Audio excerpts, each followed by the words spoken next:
बिहारमध्ये राष्ट्रीय लोकशाही आघाडीच्या दणदणीत विजयानंतर सरकार स्थापनेच्या घडामोडींना वेग, बैठकांचं सत्र जारी.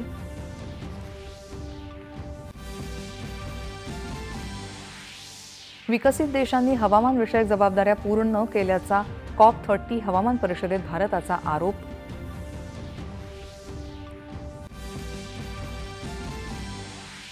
बिहारमधल्या जनतेनं जातीपातीच्या भेदातून वर येत जनादेश देणं हा देशाच्या राजकारणासाठी शुभ संकेत. सुरत इथं बिहारच्या विजयानिमित्त आयोजित कार्यक्रमात पंतप्रधानांचं प्रतिपादन. दिल्ली बॉम्बस्फोट प्रकरणी आणखी तिघांना अटक, तिघेही अल फलाह विद्यापीठाशी संबंधित.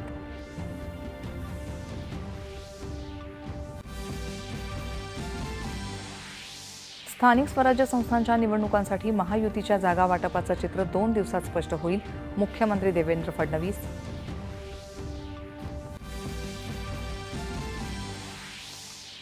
पुण्यातील नवले पूल परिसरात अपघात थांबवण्यासाठी अल्पकालीन उपाययोजना त्वरित अंमलात आणण्याचे केंद्रीय राज्यमंत्री मुरलीधर मोहोळ यांचे निर्देश.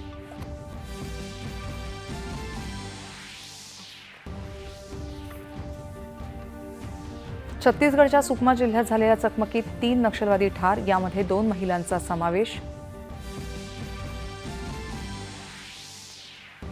उत्तर प्रदेशात ग्रेटर नोएडा इथं आजपासून वर्ल्ड बॉक्सिंग फायनल्स कप स्पर्धेची सुरुवात. 18 देशातील 130 मुष्टियोद्धे होणार सहभागी. आणि कोलकाता इथं दक्षिण आफ्रिकेविरुद्धच्या पहिल्या कसोटी क्रिकेट सामन्यात भारत पराभूत.